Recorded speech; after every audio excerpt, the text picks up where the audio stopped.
There are 145,000 state-owned companies in China, making them a dominant force in the economy. But many economists say the emphasis needs to shift from the SOEs to the private sector if China is to move to the next stage of its development. Daniel Levin is a board member of the Liechtenstein Foundation for State Governance, and he's advised governments around the world on developing their financial markets. He joins us today to talk to us about state-owned enterprises in China. Thank you for joining us today. Thank you for having me.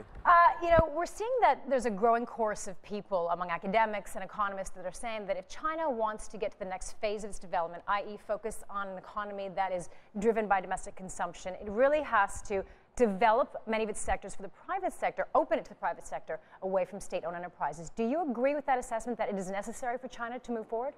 I think that's right. I think we've had 33 years of export and investment-driven economy. It's going to be replaced, and Prime Minister Wen Jiabao last March, I believe, put forth his 5-year plan to move to a consumption-based economy. But that's far more than, it's an extremely intricate process, entails far more than just making that decision. For example, China will clearly need to develop its services industry. Right now, it's at about 43% of GDP. It's the second largest economy in the world. Most developed economies have their services at about 75% of GDP. So you see how far there is to go. But it will certainly entail some more dramatic changes in terms of opening up those 7 sectors that have been only reserved for state-owned companies like defense, energy, coal, and so on, to the private sector. And also those 9 sectors where the state has a significant influence still. So that's a long process that requires a lot to happen at the same time. And we're seeing, of course, right now there's a big transition in government happening in China with the Communist Party Congress underway right now. Do you think there is the political will right now among the new government to make those necessary changes to the SOEs? I believe there is. There's certainly the recognition, the understanding of what the challenges are that lie ahead. Obviously, I think the process of SOEs, there have been a lot of factors that have influenced their growth.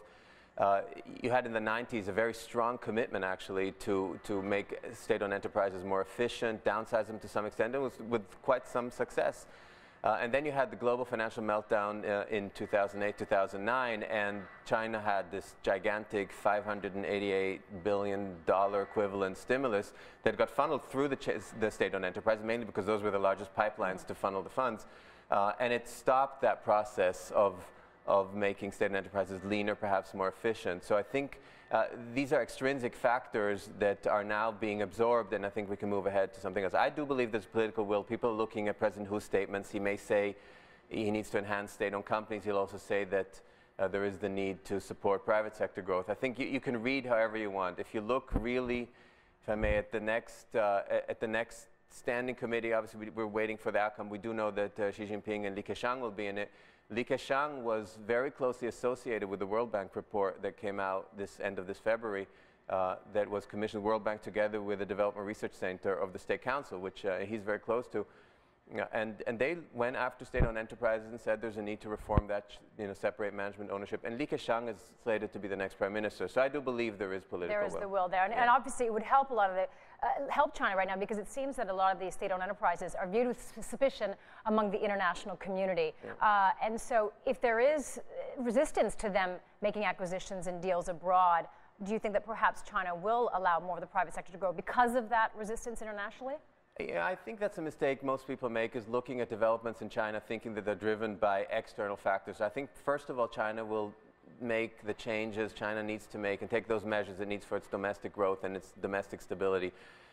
There's some resistance to state-owned companies abroad, but you also have, Sinopec, the chairman of Sinopec, Chairman Fu, yesterday got the Petroleum Executive of the Year award in London. So there's also a tremendous performer with a very well-managed, well-run company too. So there are all kinds of state-owned enterprises, as you say, 145,000, among them giants that are competing in a global market and need to be large, and others that are very large because they have a strong domestic position. There will be a lot of differentiation necessary. And what role do you think banks will play in trying to give more access to the private sector? Because, as I understand right now, they tend to lend to SOEs at a third of the cost of credit available to the private sector. Do you think you'll see a change in the way the banks deal with the private sector?